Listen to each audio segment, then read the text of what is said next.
Hi, everybody. Nick Blazer here with Cihan Göksu, the one of the creators, developers of DigiGammon, which is a service that I think a lot of people in the backgammon community are getting really excited about. The first I heard of it was Hideaki Ueda posting about it, actually, I think, a while ago.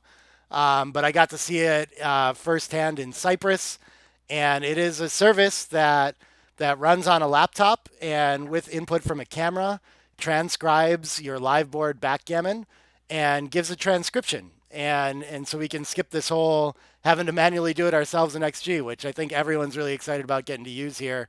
But yeah, so I brought on Cihan to talk about that and just to get to know the guys behind DigiGammon too. So welcome, Cihan. Thank you very much. Thanks for having me. Yeah, yeah. So I think if I can start there, I know in Cyprus I met you were like a group of three guys out there, right? And so I don't know Yeah. exactly what each of you do behind this. So maybe you can run me through that real quick. Sure. Actually, I wouldn't focus on only these three guys because it's been a while. The first time we started doing this project, and there were people who entered and then exited, etc. So, but at the moment we are three people indeed, and we are all like nerds, I would say, doing software development, and I can't just separate people like this guy does this, I do this. Like it's pretty. I think we just like all of us are putting a great effort in almost every field, specifically most like software development, I would say. And Very but cool. sure, if I just define specific roles who specialize in which area, Sure. I'm more like in software and method development. One of my teammates is Tunahan, and he's like more specialized in UI UX design and also front end development. Mm, But he's always like helping in backend as well. yeah. And John, on the other hand, he our other team member, and he's more like data management and database handling, etc. Okay, Yeah, cool. Yeah, but that he's totally. also Yeah. quite a big developer, and he's helping too. That totally answers my question. I was wondering if parts of your team were more like lending backgammon expertise or trying to market it or anything like that, but you're a group of developers that all figured this out together. Okay, that makes sense too. Yeah, Yes, yeah. exactly. So To be honest, neither of us is good in playing backgammon. I would say like we're all intermediate players. I gotcha. Okay, okay. Um, Whenever I have a PR of 8, I will be like jumping around and that's awesome. So yeah, tell me about how you got into I guess like what backgammon is to you. Do you play a lot? Have you been playing your whole life? I don't know. What's that about for oh, you? that's a long story actually. Okay.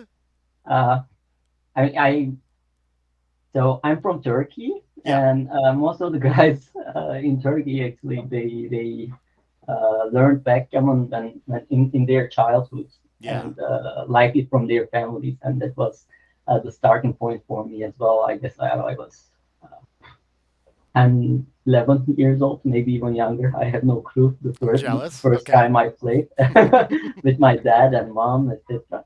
Uh, and since then, I played backgammon quite a lot, but casually, of Yeah. course. Yeah.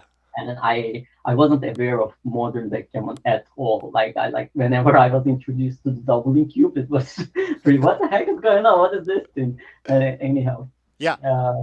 so I played like in cafes with my friends, with my family, and so on, until 2017, as far as I remember. Yes, Hmm. until 2017. Okay.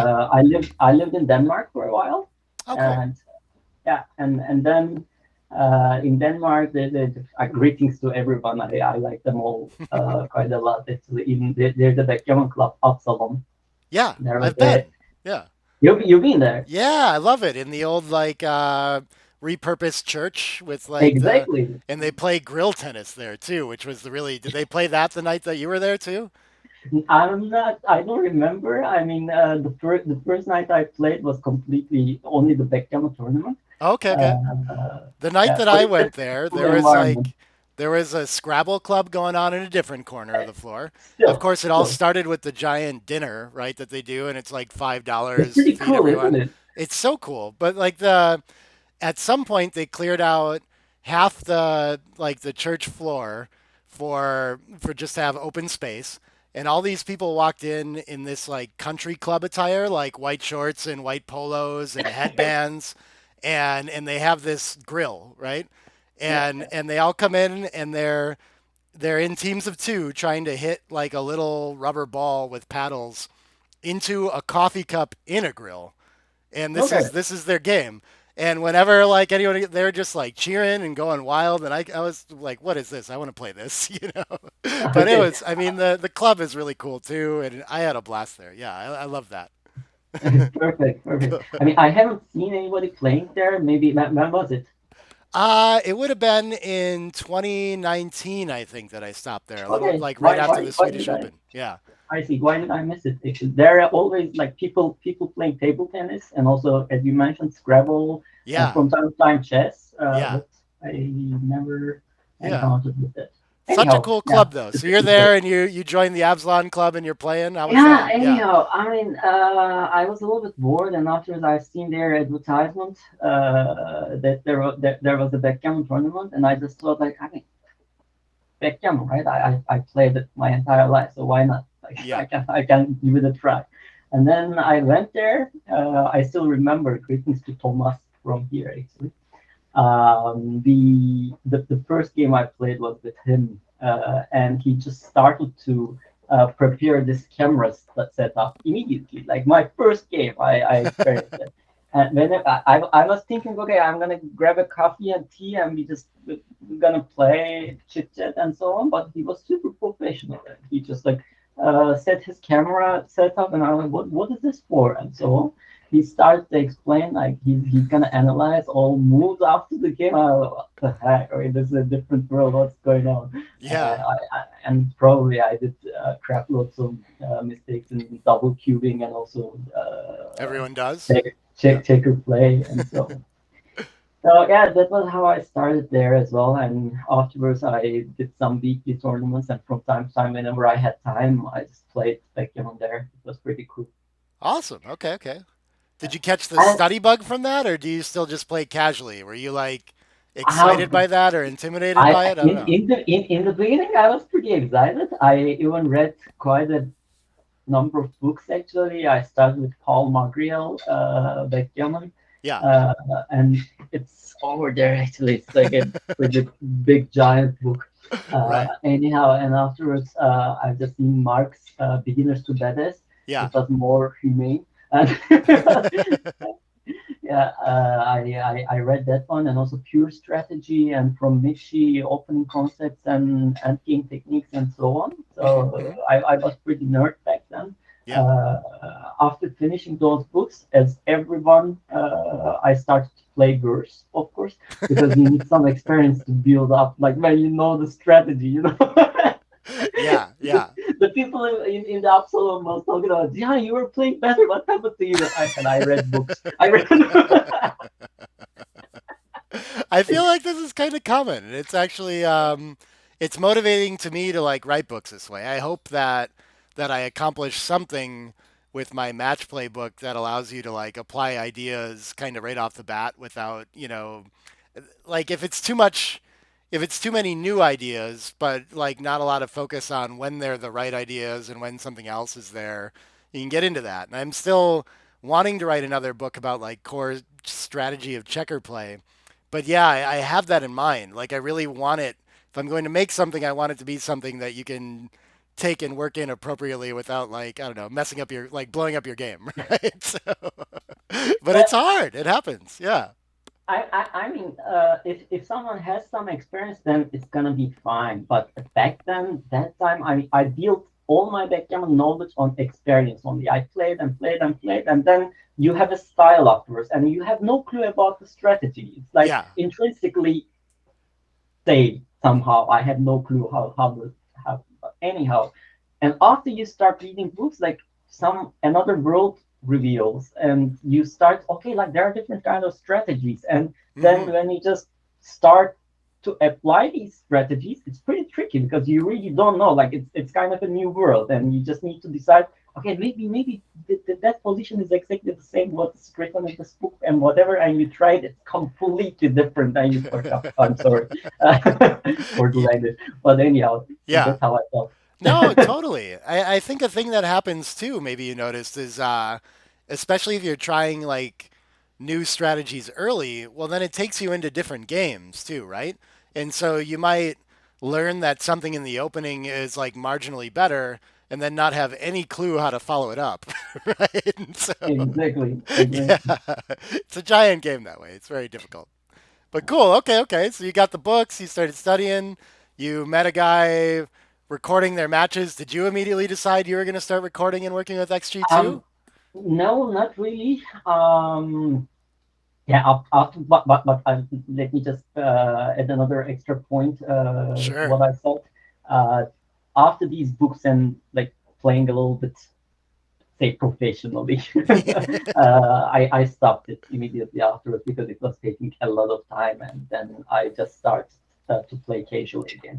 Yeah. But now I'm in an intermediate level. Yeah, okay. Anyhow, like the first time I've seen, I just thought, okay, maybe it can be a business idea. And I Yeah. started to just browse around the tournaments, and I didn't know that like in Denmark is pretty specific actually. There you can see bunch of people are recording, and it's like Mm-hmm. 6 million country as far as I remember. But Yeah. there, if you go to a local tournament or these main tournament at the end of the year or something, you can easily find 40, 50 people recording their games. Yeah. Uh, I remember, I guess, and like that was this final tournament, somewhere in January or something, like at the end of the week. There, I counted one 40 to 50 people were recording, and then I thought, okay, maybe it can be a business idea, but Yeah.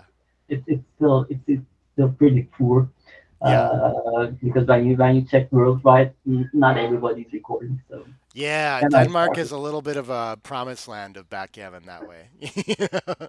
And Exactly. they've got the players to show for it too, right?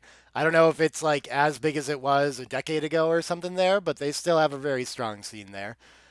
There's a couple other places that maybe have pockets or like that. I don't know. There's a lot of passion around it in Japan too, but I don't know if they have the same like club engagement that Denmark does, you know? But yeah, it's pretty inspiring to see all that going on. I can see how you'd get like fired up about some sort of idea to support that community. But I'm hearing that like your passion's in the software development. That's what you really like to do. Yeah, exactly. And also research. I mean, I said that it could be a business opportunity, but that was not my main reason. Yeah. Because I was never in business, by the way. Yeah. I was always in research and follow the path like goes through academia. But like last couple of years, I started to read some project management books and so on, and afterwards I just realized I don't know, maybe like some other research fields may be also interesting. And then I was more interested in artificial intelligence and image recognition, computer vision stuff. And Mm. then I thought, okay, backgammon is my hobby, so why not just jumping into this? And there's like it's a pretty big problem. There are a lot of people manually transcribing their games, and that's a perfect fit. So I really like the main research problem in it, and I was hooked immediately after I saw that. And then I reached to some people, and we started developing it all Yeah, together. yeah. Okay, so you recognized pretty early that it was going to be like out of your league to just solve this on your own, that you were going to need a team to do it. That's a pretty cool point. Like the first time I mean, it's always started like this, right? All Yeah. projects. Like the first time I started, I was like, yeah, okay, I'm pretty good in software development. So let's say like it would take 6 months, Yeah. maybe. Yeah. I can do it by myself. I can just get a couple of data sets, and maybe when I can make an arrangement with some bachelor students, they can help me through and we can like one, two people, then it will be all right. But of course, it was not the case. And, and then I don't know, like no, 3 years after, we are here now. So Wow, yeah. but, uh, That's an amazing project. That's so cool. That's yeah, I can imagine just like diving into it and finding how many different things there are to sort out in that sort of problem set. Yeah, but okay, so you picked this up like 2 or 3 years ago to start on this project. it's not longer actually. Oh, okay. 2018. Okay. 2018 Cool, we cool. started. Sorry, 4 years. Yeah, Yeah. Was 3 to this 4 years. was it ever, I guess like what were you doing at the time too? Are you like Never full-time full developer time. or No, okay, okay. no, no, no, no, no, no, I never invested full time in this project. Actually, always I was a researcher Yeah. that time, Like at a and I was university or what do you mean by researcher? in a research institute, medical imaging. Oh, cool, cool. Okay, okay. Are you still doing that? No, not really. Okay. June I stopped working there, Okay. and then I started because I wanted to just, as I said, actually, that I was specialized in a super narrow field, Mm, and I really liked working there, to be honest. yeah. But at some point, I started, all right, like it's super narrow, and I really need to expand what I was working at, and this backend computer vision stuff, and also some AI in it. So it just really, I was hooked immediately afterwards. Very Then, cool. like in my free time. I was working on this project and developing it until June, and after June, I was full time. And right Yeah. now, it accelerated it a lot anyway. So, Oh, I bet. Yeah. It's amazing that you've gotten as far as you have as a team doing it as like a passion project on the side. Like that's great. Like it's a big project, you know? yes, So, I mean, I'm saying it side, but don't underestimate it because we put really a lot of work in it. yeah. I remember for maybe 2.5 years, I was working 85 to 90 hours a week Oh, wow. because like my contract was 40 hours there, Yeah. and research is never ending with 40 hours a week. Yeah. You can easily get obsessed and you can just like put more in it. Plus that I was also trying to put some effort in this and also trying to improve myself in different software areas. Yeah. So it could easily reach up to like, yeah, 80 to 90 hours, easily 100 hours from time to time. So, Yeah. That's really incredible. That's I get excited about like technological conversations around backgammon like this too, because I went to school for computer science a long time ago. And cool. yeah, so I studied some like artificial intelligence and things like that. And when I got out in the workforce, though, I was doing mostly like database and front end kind of communication things, and that's like where most of the software industry is, right? And I wasn't excited about it, and it felt narrow, like you talked about. Like I can relate to that too. I was like, I'm learning how to do this like antiquated language and work with that, and this is really good for this company, but like am I really like setting myself up to be able to be a developer for the rest of my life? I don't know. I can relate to that like anxiety around that kind of too. But yeah, my passion was never. I didn't get fired up about like studying it as much. I get really excited about studying backgammon now. But eventually I got more into like leadership and running software companies, and I still like that a lot. But yeah, it's cool. It's nice because I still understand what it takes to like make these things, and I can actually like speak a little bit about it, and so it's not like completely over my head like what all goes into this image processing and these things and like what the challenges of it are. And so I get really excited to hear like all the problem solving in there too. So I'm super excited to learn more about it that way. I'm sure, but I shouldn't go into details. I would say probably we would lose our audience. And you have a computer science background, you said, so Yeah, yeah, yeah. maybe not in this video, but another time we can Maybe just someone discuss else it. out there has it. But yeah, I guess I But mean, shoot any questions you have in mind. Of sure, course, I'm sure. about. I think probably one of the big things that people want to know about it is just like at a high level, like how it works and what the requirements are to be able to use this software to transcribe one of your matches. Sure. Um, at the moment, we are using two different. apps. Okay. Our software is comprised of two different apps. Hmm. One app is Digitimer, and the first one is Digitimer. The second one is Transcriptor. Hmm. As you can understand from their names, actually, Digitimer is a smart timer, Hmm. which is like a smart clock Mm. that players can use it instead of the mechanical clock. Yeah. You would use like a touch screen based tablet, Yeah. which should run Windows at the moment. Okay. Anyhow, with I can't even actually can I share screen? Uh, Is that something? we might be Or able to set it up. I don't know if I have my layout like easily no to do it, worries, but no yeah, worries. it's we can get close And enough. okay. Yeah.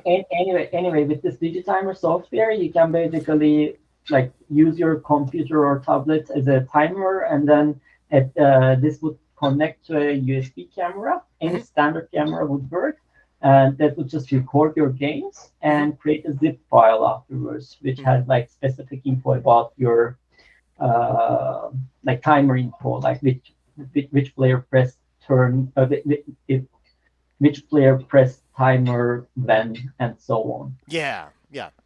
That's pretty important for us to make the computer vision process afterwards. Yeah. Anyhow, of this at the end of the game, this Digitimer app creates a zip file, Yeah. and we just like get this zip file, put it in our transcriptor software, Yeah. and it just automatically transcribes it. Yeah. Uh, from time to time, there may be some issues, like if there's an illegal move or if there's a dice player, software can be unsure about which move was detected. Yeah. In that case, we have a really nice graphical user interface, and Transcriptor just pops up that graphical user interface and asks the user, okay, did you play, like, is the roll dice 1-1 and played move is, I don't know, like 8-5, 6-5, for example, Yeah. and you just say, all right, yes, this is the right move. You click and then continue, and it automatically completes the transcription process. Yeah. Yeah. Pretty fast, actually. I've seen it. If you Yeah, it's super cool. Yeah. Yeah. if you have a high performance device, I would say 7 point match, like 200 turns, for example, within 2 minutes, two to Yeah. 3 minutes max. So, That's awesome. That's so cool to get that like super immediate feedback on the match and everything, right? Like the only other way we have that now is to have a human being sit by the table and enter it into XG the whole way, right? Which and we do that for like stream matches sometimes, but it's difficult. It doesn't always. I don't and know. it Yeah. it's time consuming, and also that means that's a waste of money globally in the entire world. And most of the people are really highly qualified people. Just think about it: a software engineer is doing a manual transcription process. That kills me, seriously. I mean, your hourly fee is whatever, and what is that? What that must be sick. Like just sitting in Yeah. front of a computer for 1.5 hours, you're transcribing a 17 point match, like one by one manually. That must be crazy. Right. Right. Uh, I mean, Thankfully, it's it must be unbelievable. So automatic. it's a much needed solution for sure. I thought of a detail in there though. So you talked about illegal moves a little bit. And I know that when you start up a match, part of what the software has to do is use the camera to detect the board and like calibrate itself to features of it so that it can capture the transcription. But I was never clear on, is it also calibrating to the dice and trying to pick those up, or is it just sort of using deduction to figure out what the dice roll is every time? So about calibration, it may be misleading, but anyway, before the game, Yeah. we do a calibration, and that calibration part is just to specify where are the checker slots. Mm-hmm. Yeah. Okay. Okay. Uh, so there are these balloons, touch balloons that you can play with, and you just need to drag them to the corner of the boards, and Yeah. it will just inform you about these nice rectangles. So you need to align them with each checker slot, Yeah. so that we would know like how many checkers in which checker slots. So that Yeah. based on this information, we can detect the moves within the game. we also detect each checkers, doubling cube, and also dice. Yeah. And afterwards, from the detected dice, we also classify them. Uh-huh. So is this one, two, three, six, or whatever? Yeah. So we do all of them, and based on these information, we try to estimate what is the most likely move. Yeah. And we estimate the most likely move, Hmm. and we also have a I'm gonna say loss function, but I don't wanna lose some of the audience here. We just like have an estimator that how good is the prediction, Hmm. Yeah. Yeah. Okay. and Yeah. and Like a and, and with certainty. that Yeah. exactly, and Yeah. with that we can know, all right, like this is the most likely played move, but it may be predicted wrong. Yeah. So in those cases, it just pops up this, for example, for an illegal move, because Yes. their software would expect, okay, like this checker shouldn't be there, and what's going Yeah. on? Yeah. So Yeah. those kind of scenarios. I gotcha. Okay. Very cool. Very cool. And so the calibration of the board too, does it does the software make an estimate of where it thinks the checkers are in the board and all that stuff, or do you have to go through and set what it looks like manually the first time? I didn't get to see you do that part, you know? I mean, Yeah. in the beginning, in the calibration, we just need to know where the corners are. So we need to Mm. know where is the board. Okay, okay. Uh, Yeah. Yeah. Afterwards, it's very easy to just like know where the checker slots are. Gotcha. Uh, Yeah. and but during the game, when we are processing them, of course, like all the checkers, dice, and everything needs to be detected. There Yeah. we are using image processing and So cool. Yeah. Yeah. artificial intelligence methods and so on. So Yeah. Yeah. Yeah, I had one project in college where we used grayscale maps of number images, right? And I remember we wrote neural nets to do it, and I didn't understand how it worked at all, but it worked in the end, right? But yeah, I got a it, feel for the training sets and stuff, and it was hard, yeah. but neural nets improved a lot. So Yeah. right now using them is pretty easy actually for an average software developer. You Yeah. know, she would just feel it's like plug and play right now. Like the tutorials and so on, everything is pretty cool and Yeah. easy to learn, I would say. That's super cool. I mean, I guess I would say that was my experience with them as well. But what was difficult about it for me is that I'm very I want to know how the neural net works, or I don't feel like I understand it. And it was like that. I just plugged it in and we added some weight values and I followed the instructions and it worked. And it was kind of magic at that point, right? I was like, I don't know how it's It's doing like this as if now. there's a Yeah. black box and it just does its magic. And yeah, sure, I Right, agree with right. you. And it's pretty promising. In the future, we're going to be using more often in Yeah, yeah. most of the fields. So. Yeah, yeah. That is, I read a book a long time ago too about the idea of this coming along with um, the idea in computer science being to at the time to try to more replicate human thinking, right? And so what if instead of mapping this tree of all possibilities like we tend to do in computing and just brute force, what if we made it more like neurons, like a brain that could handle different functions and tried to make it work that way? And so it's like their attempt at mimicking human thought. And I don't know if it's really like that now, but in a way, right? I don't know. It's very Sure, interesting. Yeah. sure. That Yeah. was, that was the main first idea. Yeah. So, Yeah. So okay, so with that transcription too, I'm thinking of I'm curious about the still the last thing with the calibration. Does that mean too that you set it up once on your board and then you're pretty much good to go with the same setup, I imagine, right? Like you don't have to yes. keep recalibrating.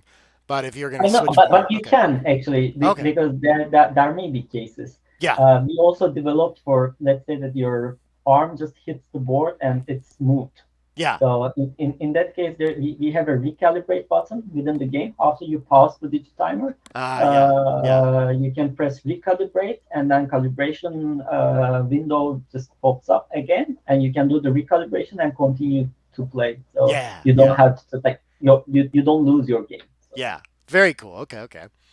The other hardware component was I remember hearing a while ago that it only worked with Windows tablets.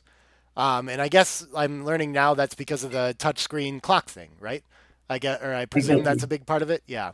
So if you had a laptop that was touchscreen, I guess it could do it or something. Sure, But sure. that's okay. Okay. There are also different ways to do it. I mean, you don't have to have a touch screen. You Yeah. can also buy a touch screen and connect it to your laptop. That's another way. Yeah. Okay. Uh, Okay. we will also have a mechanical clock solution in the future, likely. So Oh, cool. Cool. Okay. I was already my brain's jumping to like, are you gonna go work with the Tempest guys or whatever, right? Have you seen that?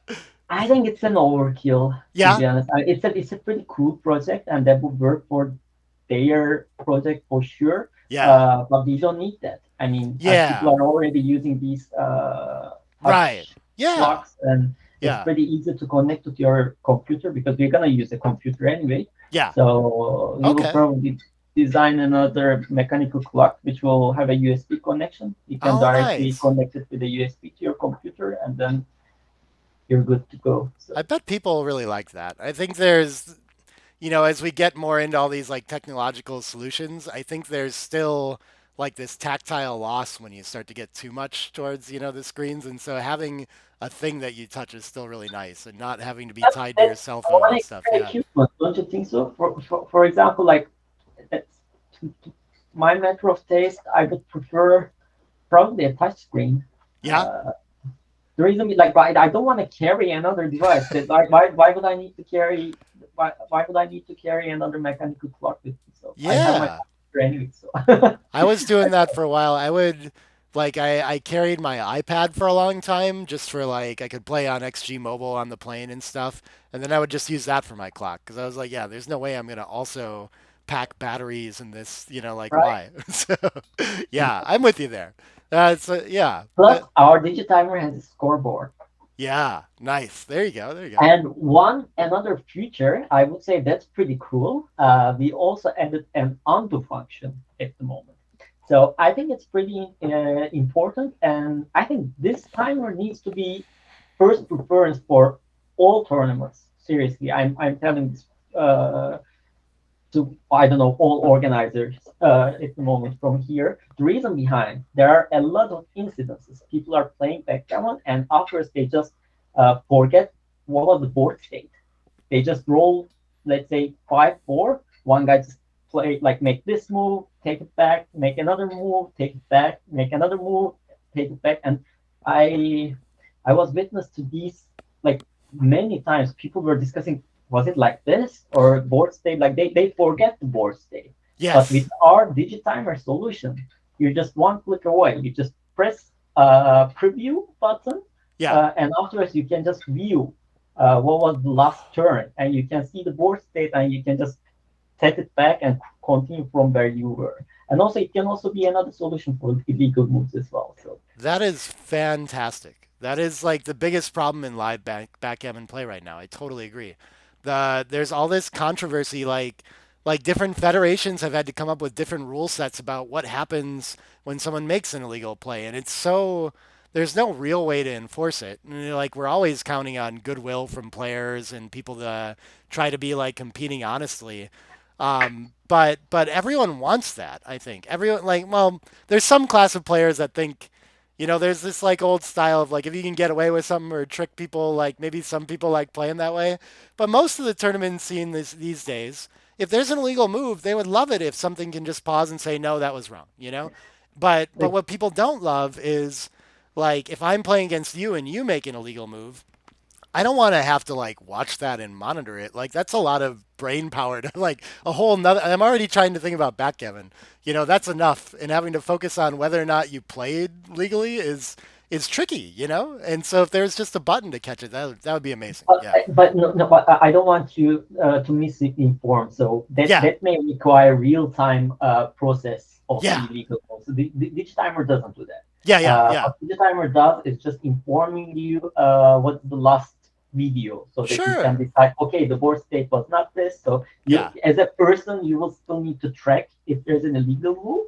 yeah, But I'm at the same page. Seriously, yeah, I would love to have such feature because yeah. there are a lot of people who just forgot the board state and after like no I played this one, no you played this one, and it's a never-ending discussion, you know. Right. Yeah, this is, and I've had to like pause a match and go look at the video file, and that takes a lot more time than just being able to hit a button. But that's already significantly less effort on my part than really having to like focus and remember where it started and where it got to. At least you have a Yeah. proof. I mean, Yeah. video wouldn't lie, right? So Yeah, and then trying to find some way to like convince the other player, like, no, I remembered it correctly, and it was like this, right? You know, yeah, just exactly. having the arbiter to go press the button and look at it. Okay, we agree. You know, that sounds Exactly. Why would I beautiful. trust your memory? Mine is better. And no, that's not gonna work. Right. Video is foolproof there. Yeah, yeah, that's amazing. But okay, cool. So part of the whole process is that it like captures all the images, and I remember you explaining to me that you end up with like a set of board states, right, and kind of the progression of the match, and you can turn that into a transcription. And we talked a little bit about whether or not you could just run that on a video file or something like this. And I remember I've You mean like, like an entire video file? so if I gave you all my recorded matches, could I have those run through your software and transcribe somehow? Yeah, I thought this was the case. But then I've also heard that you had to do some like training of the software on some example states and that you were doing something like this. So yeah, like what's the status of that idea, I guess? Unfortunately, we need to turn information. So the only problem is when you have a video, Yeah. we don't know which player pressed the timer when. So that's Yeah.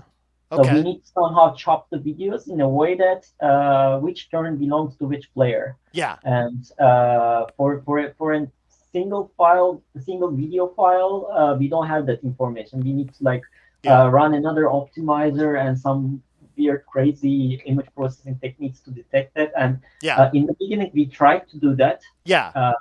but then we just realized upsides is not enough to consider. Yeah, I mean, it's already a super niche market, and Yeah. I'm not gonna speak about business, but I that wouldn't improve us at all to just like bring that solution. And also, I don't think that's what people want. The Yeah. reason behind is if you have a single file, let's say that you have a go. Like right now, it's the default recording setup. I agree with you. So people are just using these classy camera stand, a GoPro connected to that, etc. Yeah. It's pretty cool. But just think about it. Like when you have a manual transcription service, or let's say that you're gonna send this to us and we will transcribe it. The process is gonna be like this. You record your game, Yeah. get your GoPro camera, connect it to a laptop, get the video file, send it to us. Yeah. Upload will take a while. Wait until we process the video Yeah. and get it back with with whatever way the transcription service provides you. I don't know, Dropbox or mailing and so on. But Yeah. this is already taking a while. What we Hmm. offer here is near real time. It's on your device, and Yeah. it's like you press one button, you Yeah. get the transcription file. It's that easy, and I think it's much cooler. So why would anybody bother going Yeah. this like because it's a Yeah. quite huge file, like Yeah. a couple of gigabytes, and you're talking about how many matches, like hundreds. Yeah. Yeah. Yeah. It's already a waste of storage, I would say. I'm with you on that. There's a lot of, I mean, people get like entrenched in their ways of thinking about things, and so it's hard for them to imagine like doing transcription a new way, even if the results are all like better when you talk about it, right? You get it faster, and you get immediate feedback, and you get these other features, and you get your clocks integrated with it, right? Like there's all these cool things. It just takes a while for people to adjust, and I think there's like a smaller bridge to gap if they can just record their matches and send them somewhere. Like it's that's the process they're already doing. The only thing I think that would be like really cool about like actually being able to process the videos is now like I don't know how many thousands of backgammon matches are out there, but I mean we just have like endless data to scrape from to have transcriptions from, which would be kind of like any streamed match in the last 5 years we could just have the file from, you know, like at some point. So there is like a big use case that way, right? Like of all the existing data. I don't know if anyone's like that interested in it anyway, I but mean, those yeah. data can be used to create a better player than XG, for example. What I mean, can? XG Sorry. can easily, yeah, I would get, it's you can make a better game engine. for example, you Ah, can improve your game engine. But yeah. I don't think that like automatic transcription, creating an automatic transcription for that huge data file, I don't think it's worth it. So Yeah, yeah, yeah. Well, this is another thing that I really want to pick your brain about. I'm trying to think if there's anything. Well, I guess first on the. Well, I'll mention it so we can get to it. But I'm like so curious about, especially people in the field, like what your thoughts are on the next, what comes after XG. If you ever thought about that at all, if that's your style of AI at all, have you put yeah, any brain power into this? I did some, but I first of all, I think I'm big appreciation and big bravo from here to Neil, the Neil inventor of Kazaros has helped Neil. out Okay. with like the Uh, match equity tables, but Xavier Dufresne or something like but this okay, is the sorry, one that sorry, developed it. Yeah, yeah, Xavier. I yeah, yeah, sorry, yeah, I just confused. yeah, Anyhow, like the inventor of XG, I mean, big bravo, seriously, yeah, because I'm in the field and it's super like you need to have a weird kind of alienated motivation to do such projects, I would say, yeah, because it's really not easy. yeah, It's really it's super difficult and challenging, and I would say most of the time people don't understand this. mm-mm, yeah, Like what, and people just really like to have the things like in a second. How difficult could it be? And so on. This is really not the case. I right. mean, people are just like bleeding in their hands when they're programming those. Yeah, yeah, Seriously, yeah, it's really difficult. And if I come back to your question, I'm telling you, the first thing should be a crazy programmer. You need yeah, to find a crazy programmer in the background community who would just do something better than XG. yeah, Is it feasible? It is feasible, yeah. but we need to wait until that guy comes up. And I'm This just is what I'm asking. Have we found one, I'm Jihan? definitely Have we not found? that guy. I'm definitely, Oh no. Okay. no, I mean, come on. I mean, I interviewed with some of the people in Medic tournament, Mhm. and people are hesitating when they like when it comes to paying such a software. They're saying it needs to be cheaper than XG. Like, what's like Mm. they ask 50 or 100 euros. For fuck's sake, you just paid 5 minutes ago 1,800 euros to a jackpot. I mean, this is really unfair. I mean, people are working a few years, and I'm Yeah. sorry. So Yeah. this is like community does have the money, and Yeah. they definitely need to somehow empower and like give some support. I mean, Oh because yeah. otherwise, it's not gonna improve. So Yeah. That's been a difficult thing in the community. I feel like is I do think that there's people out there that want to contribute to ideas about this, but like, well, they don't know how and they don't know how to connect to it. And the way we usually think about it is like, who's the big angel that can just drop all the funding on like this one thing and have that solved or something, right?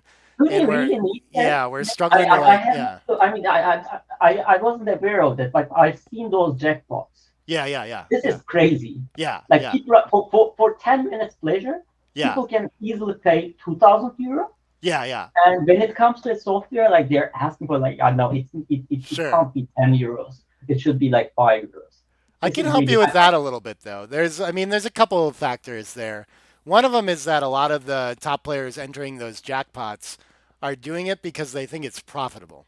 Because it's like it's almost, I don't know if not many people think of it as a job, but they think their equity is positive and that the bigger the buy-in that they spend, it's not like I'm paying $1,800. I'm getting as much in as I can because the return's bigger then, right? And so yeah, but I mean, there's players out there too that are willing to spend on it, and I think that the like tournaments and community do a lot better when we think more like investing in a fun tournament like that and less like the return because it's not really out there in a lot of like talking to tournament directors and things like that. It's just the hotel costs are very high and running a tournament's very expensive and it's not easy to do all these things and keep making it that way, you know? Yeah. yes, I'm totally with you. I understand it, but I try to say, it wasn't. By the way, I wasn't mentioning about DigiGammon at all. By Yeah, the yeah, way, I was yeah. talking in general, Yeah, yeah, and yeah. our question was like, what's gonna be the next generation XG? Yeah. So It's got to be unless cheaper. I mean, I mean, unless there's a guy who is just like obsessed with backgammon, because nobody's paying those people. Yeah, When they yeah, develop, like, just think about GNU backgammon. yeah, yeah, yeah, There are like, have you ever checked that project? It's yeah. crazy. It is. It's It's really amazing. crazy. I mean, I checked the source code. There Yeah. are like I don't know how many people. Like there are bunch of super highly qualified software developers behind, Wow. and I don't know. It's crazy, Yeah. and I don't think they did they get paid? No, they're like open source community, and they did it for free. And Yeah. right now, entire backgammon community is just like using this. It's pretty cool. Yeah. But how would you motivate these people? I Yeah. mean, they should they just quit their jobs and let's make it Yeah. for the backgammon community? Why not? Free, go Right. for it. There's not enough people that are pumped up about the backgammon community. We gotta. So I don't know. Maybe my part can be like helping get out to more people or something like that. I feel like there's something there. But I did. I definitely wanted to get to this about like trying to like.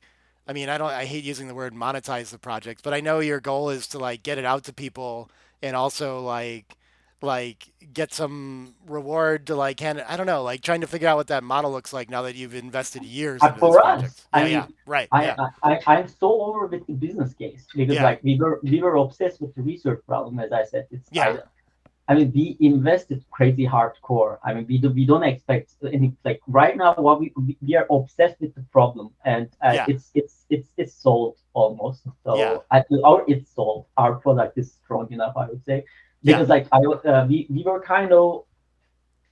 I don't want to see like think about like 10 years ago, people were flying drones with their brain power or something. And right now it's 2022. I see someone who is manually transcribing their games.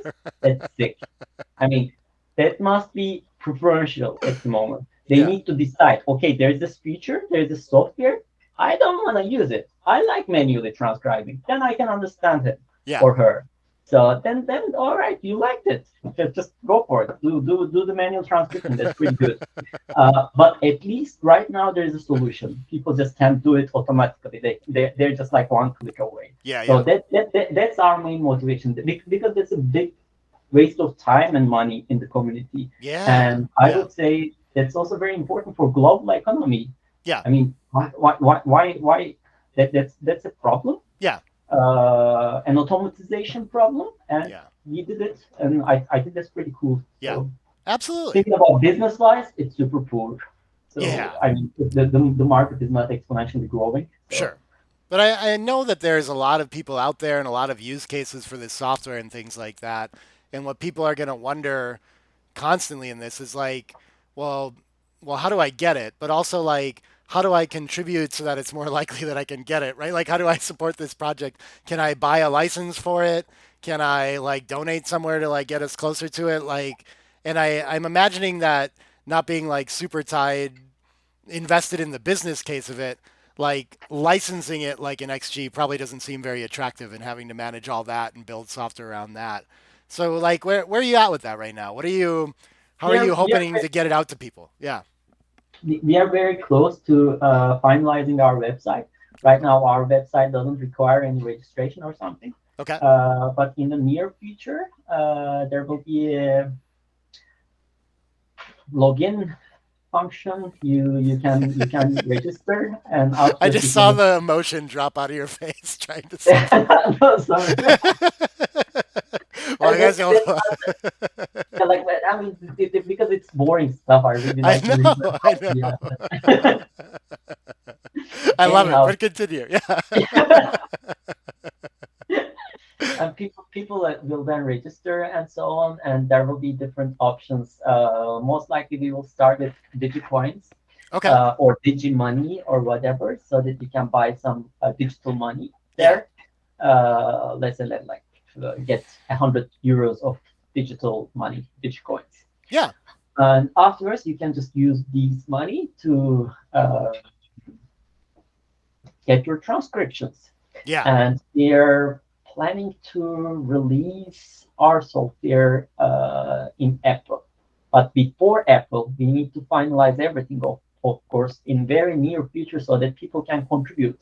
And it's going to be open for pre-order, Yeah.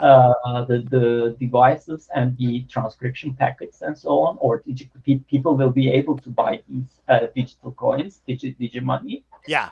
digicoins, and whatever name it's going to be.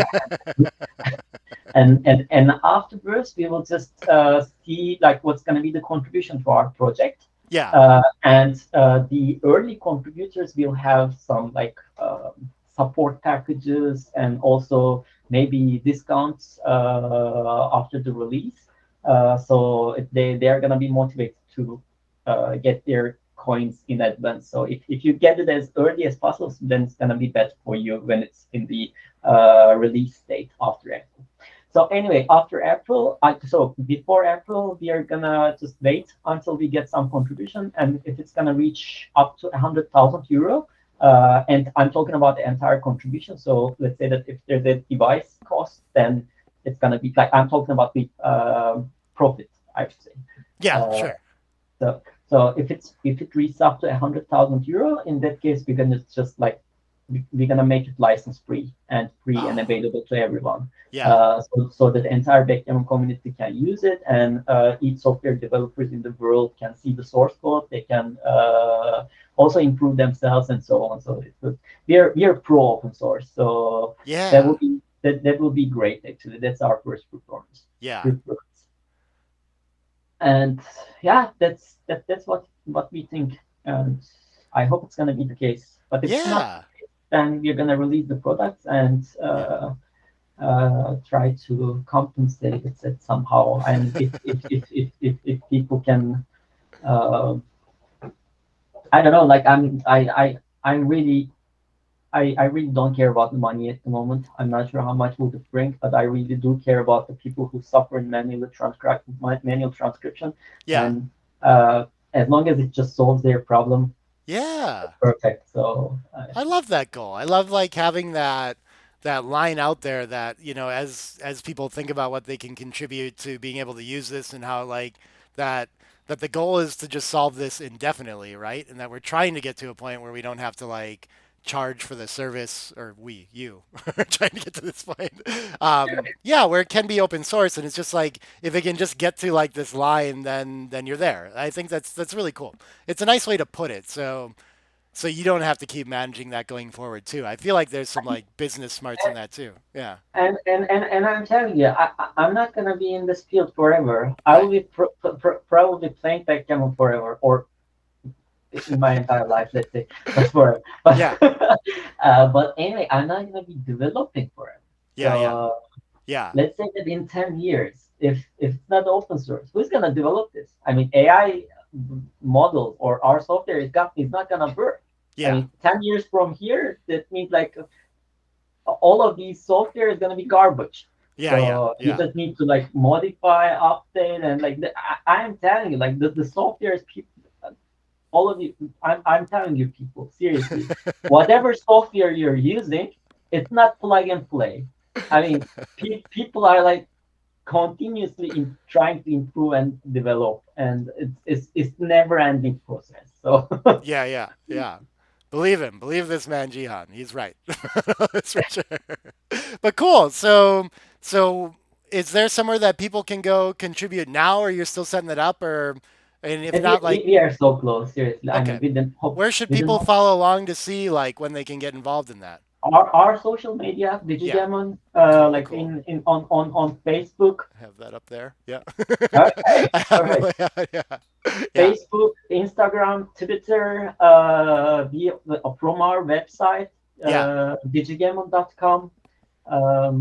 I don't know, did I skip any? Do they have a YouTube channel? And just follow them. Yeah. And you can reach us via social media, or you can also send us an email, info@nekodu.com, which is also written in the website. So, Cool. I mean, Cool. we are easily reachable Awesome. Awesome. whenever you want. So, Okay. Okay. Well, I hope you get a chance to talk to Ben. He's his tournament that he runs is in the end of April, so it's kind of perfect. around the right time, right?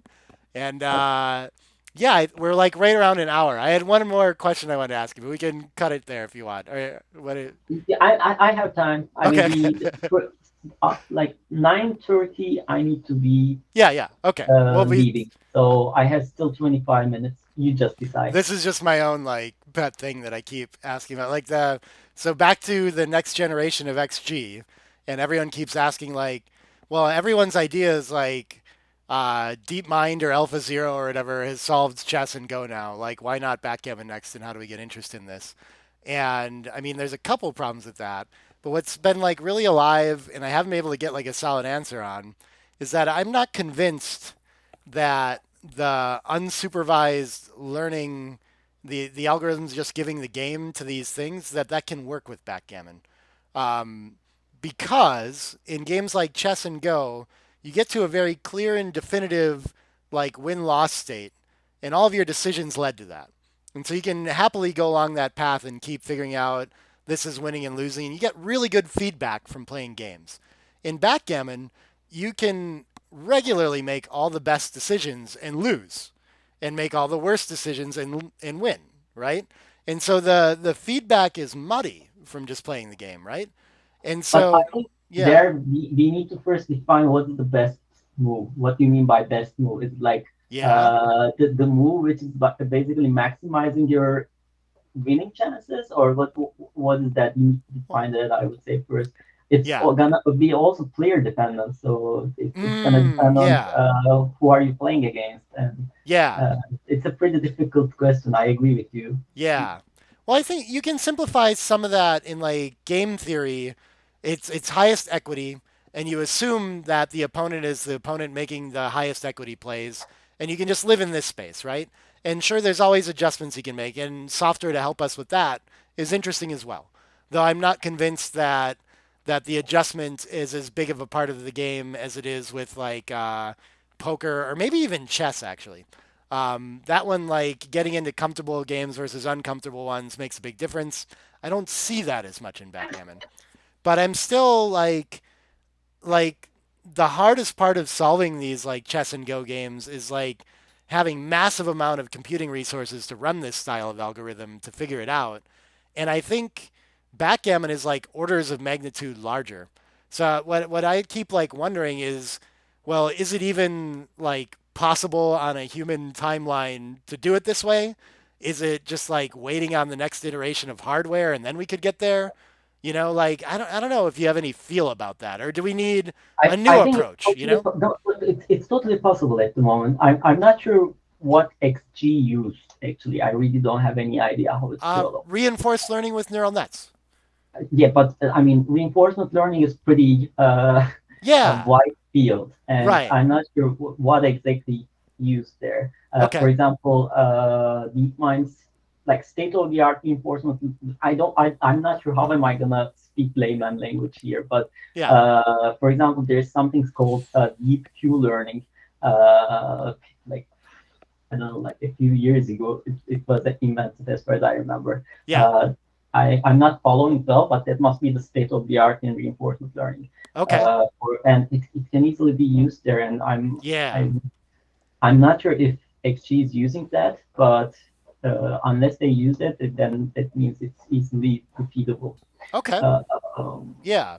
So and maybe the next backgammon software should be like targeting the latest and greatest reinforcement learning and not this unsupervised learning that these other styles have gone what I after. feel like Yeah. is like the strongest player should be like this.